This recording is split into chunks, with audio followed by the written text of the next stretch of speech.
विचार होना चाहिए, बच्चों की पढ़ाई पे विचार होना चाहिए।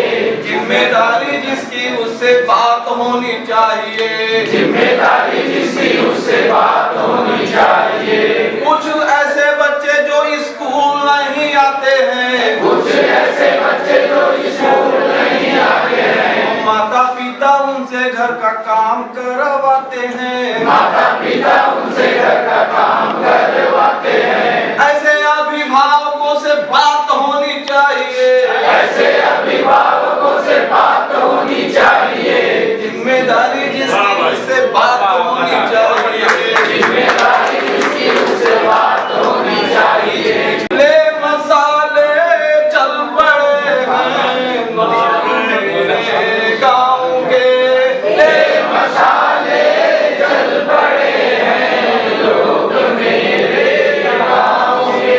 अब अंधेरा जीत लेंगे लोग मेरे गाँव के, अब अंधेरा जीत लेंगे लोग मेरे गाँव के। यही मुहिम चलानी है। एक जरा शब्द लिख लीजिए अंग्रेजी में, INDIA, इंडिया।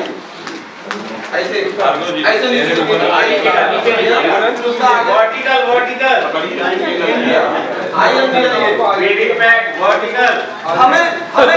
हमें अपनी असम्पसी को इंडिया बनाना है।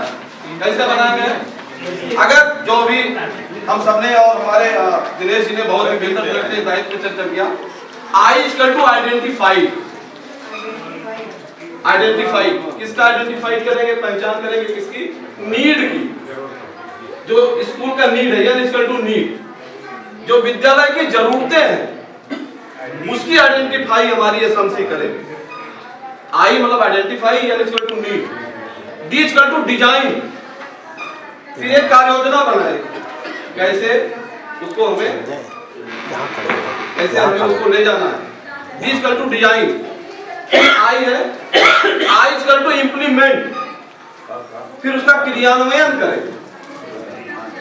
और यही मंतव्य है एसएमसी का गठन का, यही मंतव्य है कि वो हमारे सपोर्टर हैं।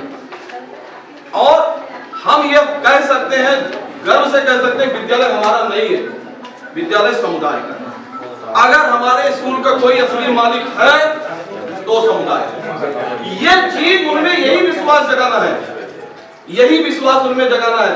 बीच में क्या हुआ, हम लोग अगर अपने दादा बाबा के समय की बात सोचें तो लोग अपनी जमीन देते थे और स्कूल में बैठने के लिए चेयर फर्नीचर वगैरह तक प्रोवाइड कराते थे।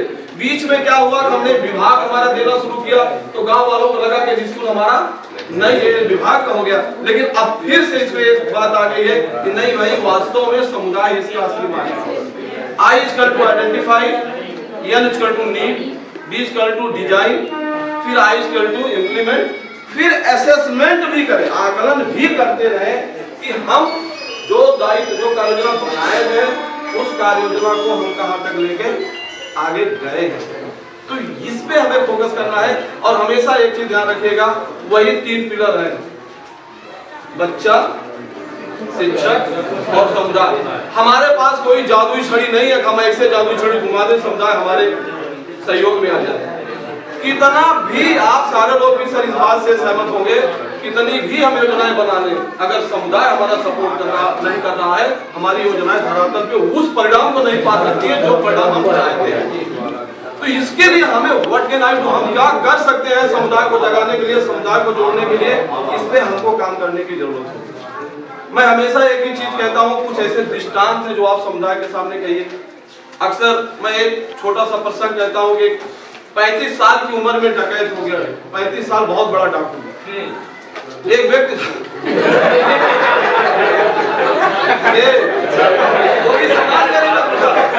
और उसने इतना ज्यादा इंतहा कर दी, किसकी?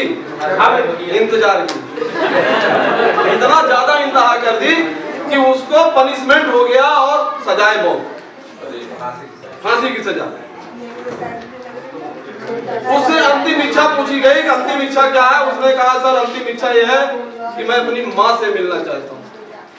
आप सोचिए उस माँ के ऊपर क्या बीत रही होगी जिसका बच्चा फांसी पे चढ़ने वाला है। माँ गई,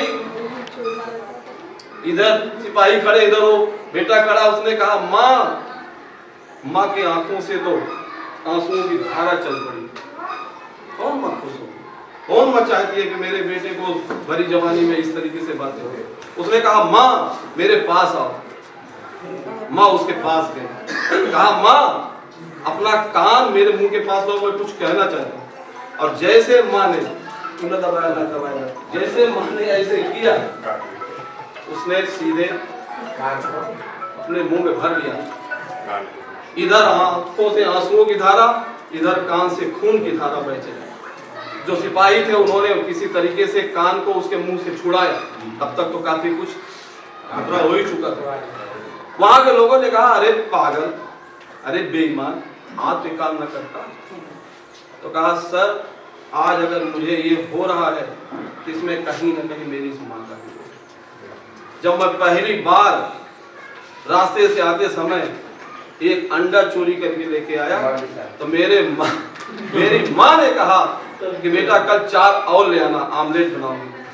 फिर मैं अंडे से मुर्गी की तरफ गया और फिर काश मेरा उसी दिन उस माँ ने कान पकड़ा होता और एक तमाचा लगाया होता, आज मुझे ये ना होता। ये आप अपने बच्चों को देखिए, आपने एक ज्योमेट्री दिया, अगर आप उसके बस्ते में जो ज्योमेट्री देख लेते हैं या दो चीजें देख लेते हैं जो आपने नहीं दिया, आप बिल्कुल पूछते होंगे ना ये कहां से पाए। और अगर आपने कहा नहीं बहुत अच्छा काम कर रहे हो, बढ़ते रहो, दिन है कि मानता नहीं तो और आगे चला जाए। ये गार्जियन को हमें करना है। आप अपना अनुभव याद करिए, हम लोग भी दोपहर में यदा कदा भाग आते थे बिना बताए। ऐसे भी हमारे माता पिता हैं जो कान पकड़ के स्कूल लेके जाते थे। आज कितने ऐसे गार्जियन हैं जो बच्चे का कान पकड़ के स्कूल लेके आते दोपहर के बाद। ये उनसे बात करिए और उनको जरूर बताइए कि अगर आज मैं शिक्षक हूँ या इस मुकाम पे हूँ तो आपकी बदौलत, आप जैसे गार्जियन की बदौलत हूँ और हमारे इन जैसे शिक्षकों की बदौलत हूँ।